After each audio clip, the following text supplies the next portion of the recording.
మీ business ఏదైనా మీ ఊర్లో promotion చేయాలంటే అది సుమన్ టీవీతోనే సాధ్యం. ఇప్పుడే సంప్రదించండి. ఆరోగ్యమే మహాభాగ్యం అన్నారు పెద్దలు. మరి ఆరోగ్యంగా ఉండడం అంటే వ్యాధులు రాకుండా చూసుకోవడం మాత్రమే కాదు, శారీరకంగా, మానసికంగా, సామాజికంగా మనిషి సంతోషంగా, సంతృప్తిగా ఉండడమే అసలైన ఆరోగ్యం. అయితే శారీరక ఆరోగ్యం, మానసిక ఆరోగ్యం, ముఖ్యంగా మానసిక ఆరోగ్యంలో ఈరోజు ఒత్తిడి గురించి తెలుసుకునే ప్రయత్నం చేద్దాం. సో ఈ ఒత్తిడి గురించి వివరించడానికి మనతో పాటు ఉన్నారు ప్రముఖ మానసిక వైద్య నిపుణులు డాక్టర్ వంశీకృష్ణ గారు, associate professor HOD Eluru. Doctor గారితో మాట్లాడి మనం ఒత్తిడి గురించి, ఇంకా మానసిక ఆరోగ్యం గురించి వివరంగా తెలుసుకుందాం. నమస్తే డాక్టర్ గారు, చెప్పండి సార్, అసలు ఫస్ట్ మానసిక ఆరోగ్యం అంటే ఏంటి?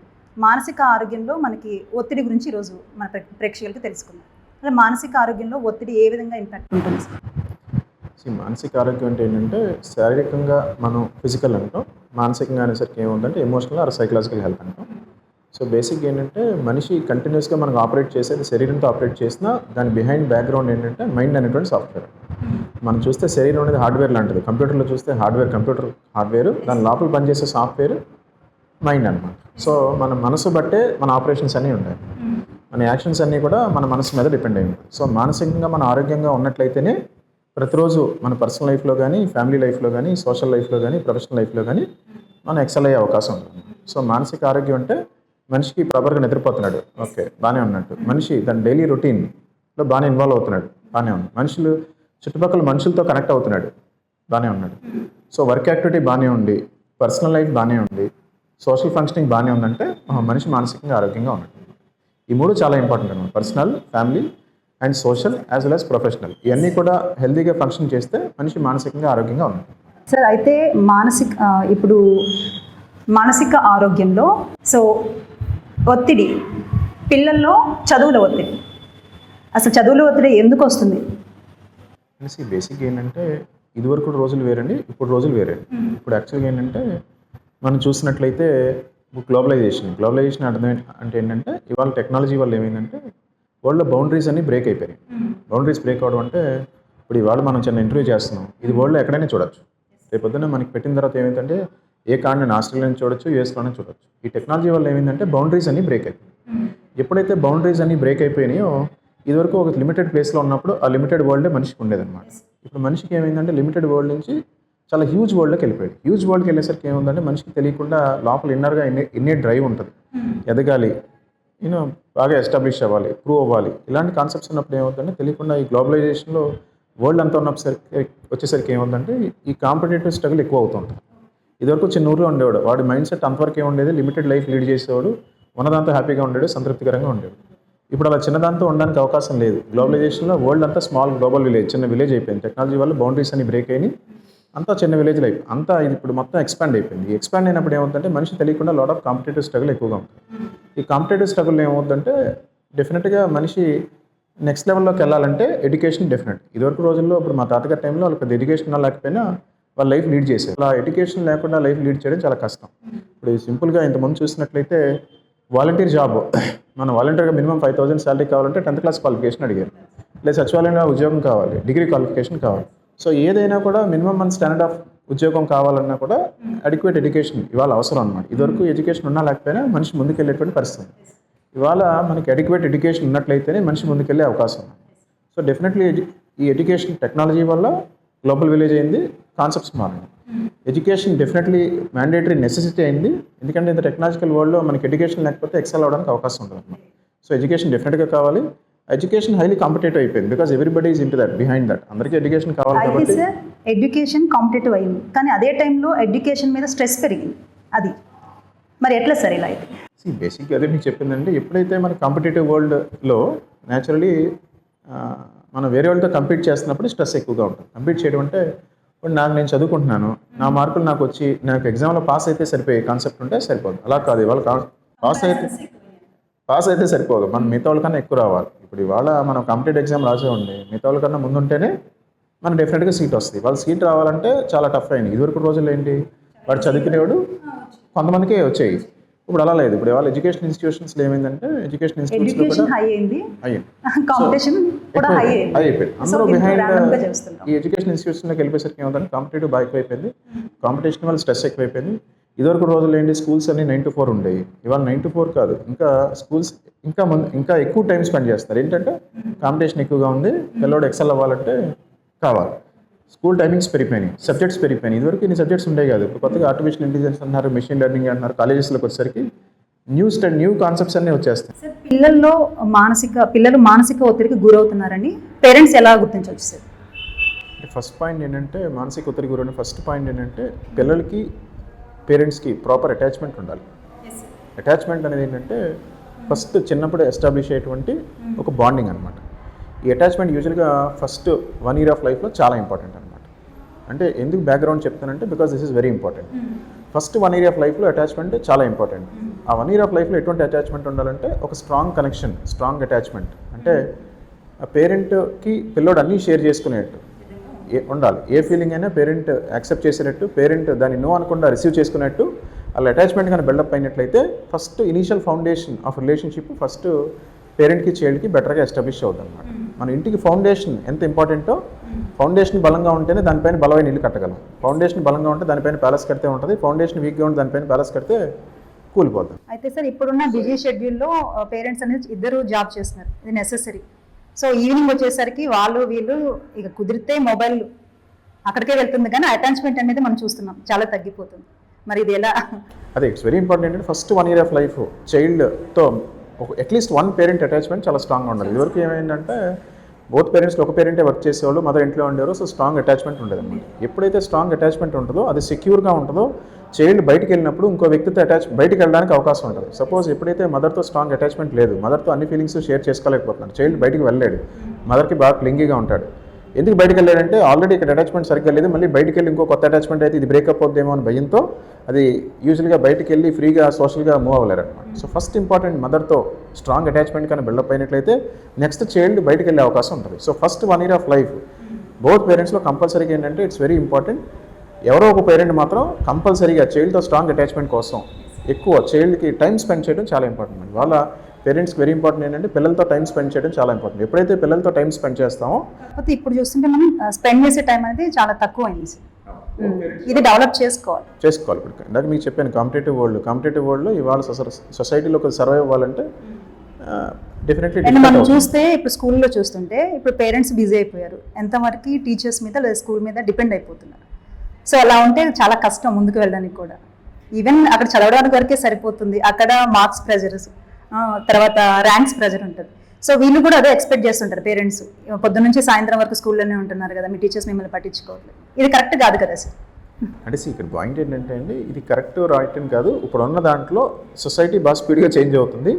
ఈ చేంజ్ అవుతున్న సొసైటీలో మనం బెటర్గా ఒక చైల్డ్ ప్రాపర్గా సెల్ఫ్ కాన్ఫిడెంట్గా సోషల్లీ అడాప్టబుల్గా రెసిలియంట్గా టఫ్ సిచ్యుయేషన్స్ని ఎలా గ్రో అవ్వాలని దాని మీద మనం అవగాహన చేసుకోవాలి. ఏది రైట్ ఏది రాంగ్ అని చెప్పి మన న్యాయ నిర్ణేతల్లా కాకుండా ఎలా చేస్తే చైల్డ్ డెవలప్మెంట్ బెటర్గా ఉంటుంది, చైల్డ్ రేపొద్దున టఫ్ సిచ్యువేషన్స్ వచ్చినప్పుడు ఎలా హ్యాండిల్ చేయడానికి కావాల్సిన మైండ్ సెట్ ఎలా బిల్డప్ చేసుకోవాలని దాని మీద ఎక్సర్సైజ్ చేసినట్లయితే ముందుకెళ్ళటం. ఎందుకంటే ఇవాళ సొసైటీలో అన్నీ మనం మార్చలేము. మనం యాజ్ ఎ పేరెంట్గా ఉన్నప్పుడు ఓకే మన చైల్డ్ ఎదుగుదల కోసం మనం పెట్టాల్సిన ఎఫర్ట్ ఏంటి, అది వరకు ప్రాపర్గా ఫోకస్ చేసుకుని ఫస్ట్ దాని మీద బిల్డప్ చేసుకోవడం చాలా ఇంపార్టెంట్. అందులో ఫస్ట్ ఇంపార్టెంట్ పాయింట్ ఇందాక మీకు చెప్పింది ఏంటంటే ఫస్ట్ చైల్డ్కి ఇంట్లో ఉన్న family member first parent father or మదర్కి ప్రాపర్ అటాచ్మెంట్ ఉండాలి, సెక్యూర్ అటాచ్మెంట్ ఉండాలి, స్ట్రాంగ్ అటాచ్మెంట్ ఉండాలి. ఏంటంటే కాన్సెప్ట్ ఓకే చైల్డ్ తన ఫీలింగ్స్ని ప్రాపర్గా షేర్ చేసుకునేట్టు, చైల్డ్ అక్కడ పక్కన మనిషి ఉన్నారు అనేటువంటి సపోర్టివ్ సిస్టమ్ మైండ్ అటాచ్ అయ్యి ఉండాలి. ఎప్పుడైతే చైల్డ్ కనుక కాన్ఫిడెన్స్ లేకపోయినట్లయితే చైల్డ్ ధైర్యంగా బయటకు వెళ్ళారు. సో ఇప్పుడు చైల్డ్ మనకి సెక్యూర్ అటాచ్మెంట్ బిల్డప్ అయింది, బయటికి వెళ్ళారు. బయటికి వెళ్ళిన తర్వాత ఏమవుతుంది, నెక్స్ట్ సర్టెన్ ఏజ్ వచ్చిన తర్వాత స్కూల్కి వెళ్తారు. స్కూల్కి వెళ్ళినప్పుడు ప్రాపర్గా ఫ్రెండ్స్తో అటాచ్మెంట్ బిల్డప్ అవ్వాలంటే ఇనిషియల్గా ఈ ఫౌండేషన్ స్ట్రాంగ్గా ఉన్నట్లయితే ఫ్రెండ్స్తో కూడా ప్రాపర్ రిలేషన్షిప్ బిల్డప్ అయ్యే అవకాశం ఉంది. ఈ ప్రాసెస్లో నెక్స్ట్ లెవెల్ వచ్చేది ఏంటంటే ఎడ్యుకేషన్ అనమాట. సో ఫస్ట్ ఈజ్ రిలేషన్షిప్ అనమాట. ఫస్ట్ ఈజ్ చైల్డ్ ఏంటంటే మనుషులతో రిలేట్ చేసుకోగలగాలి, మనుషులతో కనెక్ట్ అవ్వాలి. సో మనుషులతో రిలేట్ అవ్వాలి, మనుషులతో కనెక్ట్ అవ్వాలి. తర్వాత నెక్స్ట్ లెవెల్ ఈజ్ ఎడ్యుకేషన్ అనమాట. మనుషులతో రిలేషన్షిప్, మనుషులతో కనెక్షన్స్ సరిగ్గా ఎస్టాబ్లిష్ కాకపోయినట్లయితే మన దగ్గర ఎంత ఎడ్యుకేషన్ ఉన్నా పీపుల్తో కనెక్ట్ అవ్వలేకపోయినట్లయితే ఆ ఎడ్యుకేషన్ వల్ల మనకి అవుట్కమ్ సరిగ్గా ఉండదన్నమాట. సో ఇప్పుడు రేపొద్దున చైల్డ్ డెవలప్మెంట్లో వెరీ ఇంపార్టెంట్ ఏంటంటే ఈ కనెక్షనే వెరీ ఇంపార్టెంట్. మనుషులతో కనెక్ట్ అవ్వాలంటే ఫస్ట్ ఇంట్లో పేరెంట్స్తో కనెక్ట్ అయ్యి ఉండాలి. పేరెంట్స్లో అట్లీస్ట్ వన్ పేరెంట్తో స్ట్రాంగ్ కనెక్షన్ ఉంటుంది. సో ప్రాపర్ అటెన్షన్ అయితే మనకి ఫ్యామిలీ నుంచి ఖచ్చితంగా రావాలి. ఫస్ట్ ఇనీషియల్ ఫౌండేషన్ అంతా పేరెంట్స్ నుంచి ఎస్టాబ్లిష్ అవ్వాలి. సో పేరెంట్స్ నుంచి కనెక్షన్ ఉన్నట్లయితే నెక్స్ట్ లెవెల్ ఎస్టాబ్లిష్ అవ్వాలి. సార్ అయితే ఈ మధ్యకాలంలో మనం యాంగ్జైటీ, డిప్రెషన్, కోపం లాంటి పదాలను తరచుగా వింటూ ఉంటాం. అవి మన మానసిక ఆరోగ్యం లేదంటే పిల్లల మెంటల్ గ్రోత్గా ఏ విధంగా దాన్ని దోహదపడతాయి?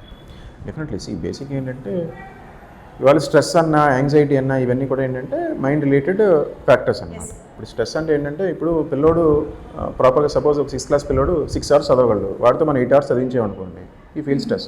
వాడి ఎబిలిటీ కన్నా మనం ఎక్కువ టైం స్పెండ్ చేయిస్తున్నాం, వాడు చేయాల్సిన దానికన్నా ఎక్కువ చేయిస్తున్నాం, ఈ ఫీల్స్ లాట్ ఆఫ్ స్ట్రెస్ అనమాట. వాడికి సరిపడా రెస్ట్ ఇవ్వట్లేదు, స్ట్రెస్కి గురవుతాడు. నిద్ర సరిపోవట్లేదు, స్ట్రెస్కి గురవుతాడు. ఫుడ్ టైంకి తినట్లేదు, స్ట్రెస్కి గురవుతాడు. వాడు చేయాల్సిన దానికి మించి చేస్తుంటే స్ట్రెస్కి గురవుతాడు అనమాట. ఈ స్ట్రెస్ కొన్ని ఎక్కువ కాలం గురైంది అనుకోండి, స్ట్రెస్ అంటే ఏంటంటే మనం ఎక్కువ వర్క్ చేసినప్పుడు ఏమవుతుందంటే బాడీ కూడా స్పందిస్తుంది. బాడీలో స్ట్రెస్ హార్మోన్స్ రిలీజ్ అవుతాయి అనమాట. స్ట్రెస్ హార్మోన్స్ అంటే అడ్రినలిన్, కార్టిసాల్ ఇలాంటి స్ట్రెస్ హార్మోన్స్ రిలీజ్ అవుతాయి. అవి సర్టైన్ టైంలో కొంత లిమిట్ వరకు రిలీజ్ అయితే పర్లేదు. అవి కనుక ఎక్కువ కాలం రిలీజ్ అవుతూ ఉంటే బాడీలో కూడా చేంజెస్ వస్తూ ఉంటాయి. అడ్రినలిన్ వల్ల ఏమవుతుందంటే హార్ట్ రేట్ పెరుగుతూ ఉంటుంది. హార్ట్ రేట్ ఆ స్ట్రెస్ వచ్చినప్పుడు పెరిగితే పర్లేదు, కంటిన్యూస్ స్ట్రెస్ ఉంది అనుకోండి, కంటిన్యూస్గా హార్ట్ రేట్ పెరుగుతూ ఉంటుంది. వాళ్ళు ఎంగేజ్లోనే పిల్లలకి హార్ట్ అటాక్స్ వస్తున్నాయని కారణం ఏంటంటే యంగర్ జనరేషన్కి బికాస్ ఆఫ్ క్రానిక్ స్ట్రెస్ ఎక్కువైపోవడం వల్ల. కాంపిటేటివ్ స్ట్రెస్లో ఏమవుతుందంటే మనిషికి స్ట్రెస్ ఎక్కువ అవుతుంది, హార్ట్ డిసీజ్ ఎర్లీగా వస్తున్నాయి. ఇవాళ ఎంగేజ్లోనే డయాబెటీస్లో, హైపర్టెన్షన్లు వచ్చేస్తున్నాయి. ఎంగేజ్లోనే ఇవాళ అడిక్షన్స్ వీటికి ఎక్కువైపోతుంది. మానసిక ఆరోగ్యం ఈ స్ట్రెస్ వల్ల శారీరక ఆరోగ్యం మీద ఇంపాక్ట్ అయితే ఖచ్చితంగా డెఫినెట్లీ ఇంపాక్ట్ ఉంటుంది. బేసిక్గా స్ట్రెస్ని కోపప్ అవడానికి మనిషి ఏదో ఒక ఆల్టర్నేటివ్కి వెళ్తాడు. బాగా స్ట్రెస్కి గురవుతున్నాడు, he wants an immediate relief. ఇప్పుడు సిగరెట్ తాగితే ఇమీడియట్గా కిక్ వస్తుంది, ఇమీడియట్గా థ్రిల్ వస్తుంది, ఇమీడియట్ రిలీఫ్ వస్తుంది. కాబట్టి వీళ్ళు గో ఫర్ సిగరెట్. కానీ సిగరెట్ ఉన్న పొటెన్షియల్ ఏంటంటే ఒకసారి తీసుకున్న తర్వాత ఏమవుతుందంటే ఇది బాగానే ఉంది కదా మళ్ళీ ట్రై చేయొచ్చు అన్నటువంటి డిజైర్, మళ్ళీ అలాంటి డిజైర్ జనరేట్ చేస్తూ ఉంటాం.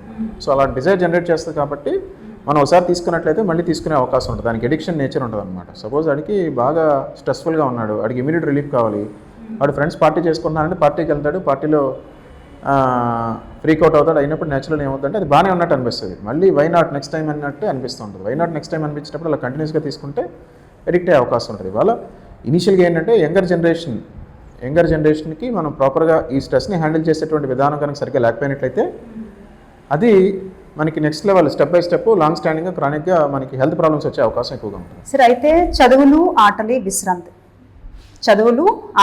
విశ్రాంతి వీటి మధ్య అసలు బ్యాలెన్స్ స్టూడెంట్కి ఎలా సెట్ చేసుకోవాలి? అంటే స్టూడెంట్ సెట్ చేసుకోవడం వెరీ ఇంపార్టెంట్. స్టూడెంట్తో పాటు ఫస్ట్ ఏంటంటే ఆ సిస్టంలో కూడా సెట్టింగ్ ఉండాలన్నమాట.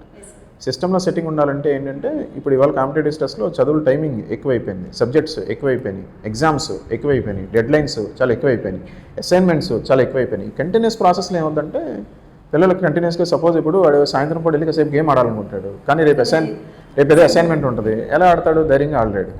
దగ్గరలో వీకెండ్ ఎగ్జామ్ టెస్ట్ ఉంటాయి, ఎలా ఆడతాడు? ఆడలేడు. సో కంటిన్యూస్గా ఏమవుతుందంటే ఈ ప్రెషర్ వల్ల ఏమవుతుందంటే గేమ్స్ తగ్గిపోయినాయి. ఇదివరకు అంటే స్కూల్స్లో బాగా గ్రౌండ్స్ ఉండేవి, ఇప్పుడు నెంబర్ ఆఫ్ స్కూల్స్ పెరిగిపోయినాయి, స్కూల్స్లో గ్రౌండ్స్ తగ్గిపోయినాయి. గేమ్ లేకపోతే డెఫినెట్గా గేమ్ అనేది మెంటల్ డెవలప్మెంట్కి అవసరం. గేమ్ అనేది స్ట్రెస్ బస్టర్ అనమాట. గేమ్ ఆడితే తెలియకుండా ఏమవుతుందంటే మనిషి స్ట్రెస్ గురైనప్పుడు మజిల్స్ అన్ని టైట్ అవుతాయండి. టైట్ అయిన మజిల్స్ రిలీజ్ అవ్వాలంటే ఏదో ఒక యాక్షన్ ఉండాలి. Game is a kind of action అనమాట. గేమ్ ఆడినప్పుడు తెలియకుండా బాడీలో ఉన్న మజిల్స్ అన్ని కదులుతాయి. మజిల్స్ అన్ని కదిలినప్పుడు బాడీలో అక్యూములేట్ అయిన స్ట్రెస్ అంతా రిలీజ్ అవుద్ది. ఈ స్ట్రెస్ రిలీజ్ అయినప్పుడు మనిషి బెటర్గా ఉంటాడు. Definitely games are very important. ఇదివరకు ఫిజికల్ గేమ్స్ ఆడేవారు, ఇప్పుడు అందరూ కూడా ఫోన్లో గేమ్స్ ఆడుతున్నారు. మొబైల్ గేమ్స్ ఆడడం వల్ల ఆడి మైండ్ ఇంకా తెలియకుండా బాగా డల్ అయిపోతుంది. అయితే సార్ ఇప్పుడు సోషల్ మీడియా, మొబైల్ గ్యాడ్జెట్స్, ఈ టెక్నాలజీ ఇది వచ్చాక కూడా మానసిక ఆరోగ్యం మీద చాలా ఇంపాక్ట్ ఉంటుంది కదా సార్. దాన్ని రెడ్యూస్ చేసుకోవాలి, దాని నుంచి బయటకు రావాలంటే ఎలా పాసిబుల్ అవుతుంది? బేసిక్ ఏంటంటే ఏదైనా ఒకటి వచ్చింది అనుకోండి, దానివల్ల అడ్వాంటేజెస్ ఉంటాయి, దానివల్ల డిసడ్వాంటేజెస్ ఉంటాయి అన్నమాట. ఇట్స్ వెరీ ఇంపార్టెంట్ ఏంటంటే ఇవాళ సోషల్ మీడియా వల్ల పీపుల్లో సోషల్ కనెక్షన్స్ కోసం అది ప్లాట్ఫామ్లో పనిచేస్తుంది.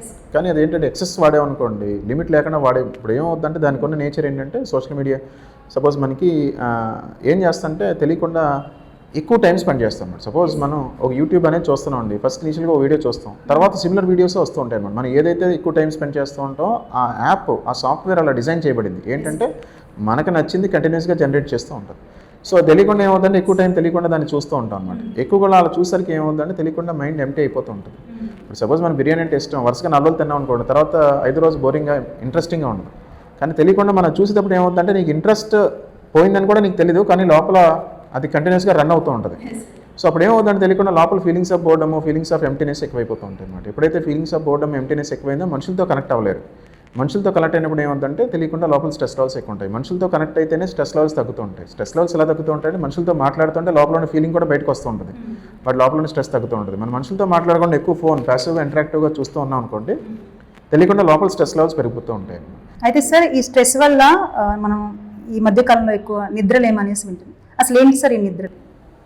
నిద్రసి బేసిక్ ఏంటంటే ఇప్పుడు మనం ఫోన్ వాడతామండి, ఫోన్ కంటిన్యూస్గా దానికి కొంత టైం బ్యాటరీ టైం అని ఉంటుంది అనమాట. అయిపోయిన తర్వాత బ్యాటరీ అంతా అయిపోతుంది, తర్వాత మళ్ళీ దాన్ని రీఛార్జ్ చేయాలి. సో ఇన్ సిమిలర్ వే మన బ్రెయిన్ కూడా అలాగే పనిచేస్తూ ఉంటుంది. బ్రెయిన్ కూడా ఏమవుతుందంటే 6 to 8 hours స్లీప్ ఉంటేనే ప్రాపర్గా రీఛార్జ్ అవ్వదు. అది సరిగ్గా మనం దాన్ని స్లీప్ లేదనుకోండి అది రీఛార్జ్ అవ్వదు. సరిగ్గా రీఛార్జ్ అవ్వకుండా మనం కంటిన్యూస్గా దాన్ని వాడుతూ ఉన్నాం అనుకోండి, దాని ఫంక్షన్స్ అన్నీ డౌన్ అవుతాయి. దాని ఫంక్షన్స్ ఏంటి? ఓకే, ఫస్ట్ అటెన్షన్ కాన్సన్ట్రేషన్ సరిగ్గా ఉండదు. మనం చదివింది సరిగ్గా గుర్తుపెట్టుకోవాలి, మెమరీ సరిగ్గా ఉండదు, లెర్నింగ్ సరిగ్గా ఉండదు, ఎగ్జిక్యూటివ్ ఫంక్షన్స్ అంటే డెసిషన్ మేకింగ్ కానీ జడ్జ్మెంట్ కానీ ఇవన్నీ కూడా దెబ్బతింటాయి. ఇవన్నీ బ్రెయిన్ రిలేటెడ్ ఫంక్షన్స్ అనమాట. బ్రెయిన్ రిలేటెడ్ ఫంక్షన్స్ అని బెటర్గా ఉండాలంటే అడిక్వేట్ స్లీప్ ఉండాలి. అడిక్వేట్ స్లీప్ అంటే 6 to 8 hours ఉంటేనే ప్రాపర్గా రీఛార్జ్ అవుతుంది. ప్రాపర్గా రీఛార్జ్ అయితేనే ప్రాపర్గా పనిచేస్తుంది. ప్రాపర్గా పనిచేస్తేనే మనం ఎగ్జిక్యూట్ చేయగలుగుతాం. శారీరక ఆరోగ్యానికి ఏదైనా గాయం అయితే, శరీరానికి గాయం అయితే మనకి మందులు చికిత్స అనేసి అందుబాటులో ఉన్నాయి, సర్వసాధారణం. మరి మానసికంగా గాయమైనప్పుడు దానికి కూడా ఏమైనా ట్రీట్మెంట్, చికిత్స, మందులు ఏమైనా అందుబాటులో ఉంటాయంటే? డెఫినెట్లీ మనకి మానసిక ట్రామా అయినప్పుడు ఏమవుతుందంటే, సైకలాజికల్ ట్రామా అయినప్పుడు ఫస్ట్ ఏంటంటే పిల్లలు ఐడెంటిఫై చేయలేరు ప్రాబ్లం అని. Parents should identify and seek help. మానసిక వైద్య నిపుణుడి దగ్గరికి వస్తే ఏమవుతుంది, they are there to help them. ఇదివరకు రోజుల్లో బాగా స్టిగ్మా ఉండేది. స్టిగ్మా అంటే నెగిటివ్ యాటిట్యూడ్ అనమాట. మానసిక వైద్యుడి దగ్గరికి వెళ్ళినట్లయితే వీడికి పెచ్చుందేమో అని అందరూ అనుకుంటారేమో, అందరికి మధ్యలో మనకు అవమానం, షేమ్ వస్తుందేమో, అందరూ అనుకుంటారేమో అని చెప్పి బయటకు. యాక్చువల్గా ఏంటంటే చెప్పుకోలేరు. ఇప్పుడు ఇవాళ సూసైడ్ రేట్స్ ఎందుకు పెరుగుతున్నాయి? వాళ్ళు ముందే మానసిక వైద్య నిపుణుని కన్సల్ట్ చేసినట్లయితే ఇవాళ నీ సూసైడ్స్ పెరగవు. ఇవాళ బయట డ్రగ్స్ అన్నీ పెరిగిపోతున్నాయి. ఎందుకని? ముందే మానసిక వైద్యుని కన్సల్ట్ చేయకపోవడం వల్ల వస్తుంది. సో మానసిక వైద్యుని కన్సల్ట్ చేసినట్లయితే వాడికి లోపల ఇరిటేషన్ ఉంది, ఫ్రస్ట్రేషన్ ఉంది, యాంగర్ ఉంది, వాటి రెగ్యులేట్ చేసుకునే విధానం చెప్తారు. మానసిక వైద్యాన్ని కలవాల్సిన పని లేదు. క్లినికల్ సైకాలజిస్ట్లు అంటారు, కౌన్సిలర్స్ అంటారు అనమాట. క్లినికల్ సైకాలజిస్ట్ నేను కలవచ్చు, మానసిక వైద్య నిపుణుడు కలవచ్చు. వైద్య నిపుణుడు ఏం చేస్తారంటే చూసి అసెస్ చేసి అవసరమైనప్పుడు మందులు ఇస్తారు. క్లినికల్ సైకాలజిస్ట్ చూసి కౌన్సిలింగ్ చేసి రిలాక్సేషన్ టెక్నిక్స్ కానీ థెరపీస్ కానీ చేస్తూ ఉంటారు అనమాట. సో ఫస్ట్ ఇంపార్టెంట్ పాయింట్ ఏంటంటే మానసిక వైద్యుని కలిసినట్లయితే హెల్ప్ అవుతుంది. ఇదివరకు రోజులు వేరు, ఇప్పుడు రోజులు వేరు. ఇప్పుడు కలిసినట్లయితే సపోజ్ నిద్ర పట్టట్లేదు, మానసిక వైద్య నిపుణులు కలవచ్చు. ఇరిటేషన్, ఫ్రస్ట్రేషన్, యాంగర్ ఎక్కువగా ఉంటుంది, మానసిక వైద్య నిపుణులు కలవచ్చు. చదువు మీద ఫోకస్ తక్కువగా ఉంటుంది, ఇంట్రెస్ట్ తక్కువగా ఉంటుంది, మానసిక వైద్య నిపుణులు కలవచ్చు. Simple things. మానసిక ఒత్తిడి ఎక్కువైనప్పుడు ఏముందంటే మనిషికి తలనొప్పి వస్తూ ఉంటుంది. తలనొప్పి ఎక్కువగా వస్తుంది. అన్నింటికన్నా 90% అడిక్ట్స్ అన్ని కూడా టెన్షన్ టైప్ హెడేక్స్. మానసిక వైద్య నిపుణులు కలవాలి. నిద్ర సరిగ్గా పట్టట్లేదు, మానసిక వైద్య నిపుణులు కలవాలి. బిహేవియరల్ ఇష్యూస్ వస్తున్నాయి, మనుషులతో సరిగ్గా కనెక్ట్ అవ్వలేకపోతున్నాడు, మానసిక వైద్య నిపుణులు కలవాలి. ఇలా ఎన్నో థింగ్స్ ఉంటాయి అనమాట. మానసిక వైద్య నిపుణులు కన్సల్ట్ చేసినట్లయితే డెఫినెట్గా హెల్ప్ అవుద్ది. It will help them to grow అనమాట. సో మానసిక వైద్య నిపుణులు కలవడానికి ఎటువంటి కూడా అంటే అపోహలు పెట్టుకుని మానసిక వైద్య నిపుణుడు తిరిగితే అవమానం గురవుద్దేమో, అందరికీ తెలిసిపోద్దేమో అని మాత్రం అనుకోకుండా మానసిక నిపుణులు కలిసినట్లయితే definitely it will help them అన్నమాట. సార్, చాలా అమూల్యమైన విషయాలు మాతో షేర్ చేసుకున్నారు. ఖచ్చితంగా ఇది సొసైటీలోకి వెళ్తుంది, పేరెంట్స్ కూడా మారుతారు, పిల్లలు కూడా చాలా డెవలప్ అవుతారు. సో ఇలా మంచి విలువైన సమాచారాన్ని మాకు అందించినందుకు సుమన్ టీవీ తరపున మీకు ప్రత్యేక ధన్యవాదాలు సార్. మరొక టాపిక్తో మీ ముందుంటాం. ధన్యవాదాలు.